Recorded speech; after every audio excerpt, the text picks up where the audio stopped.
In a groundbreaking announcement, former President Donald Trump has nominated Kash Patel as the next FBI director.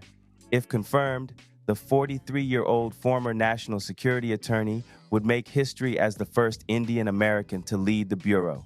Patel's journey is remarkable.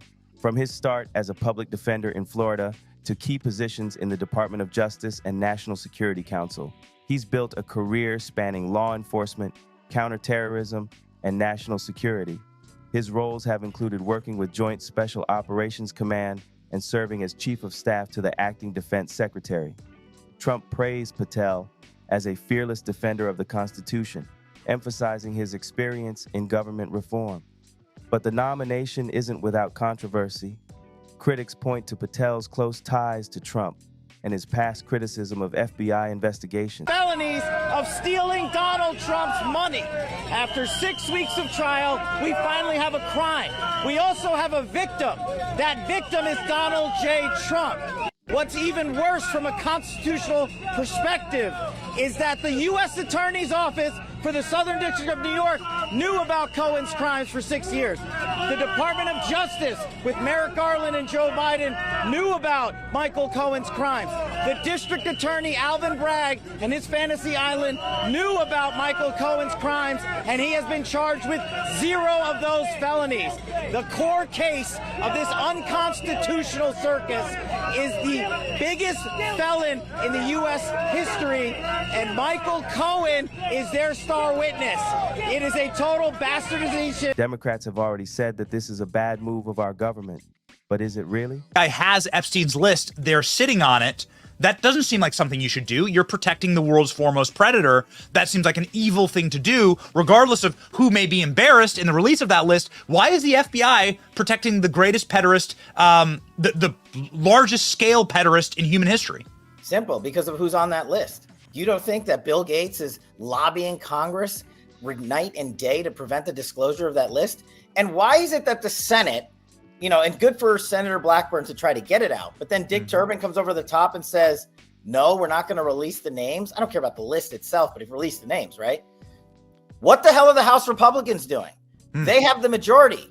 You can't get the list? You're going to accept Dick Durbin's word or whoever that guy is as to who is on that list and who isn't, and that it can and can't be released?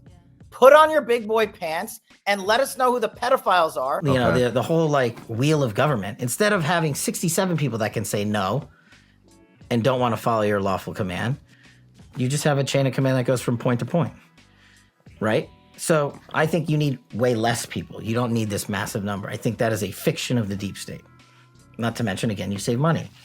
Then you need to do a whole bunch of things with personnel. For instance, at FBI, you need to stock it with a director, deputy director, and the heads of the separate divisions. Same thing at CIA and DOD that are going to support. And the media, again, is distorting it already. Trump's going to install loyalists. Kash Patel's a Trump loyalist. What does that even mean? If the guy gives me a lawful chain of command authority, you want me to not execute it?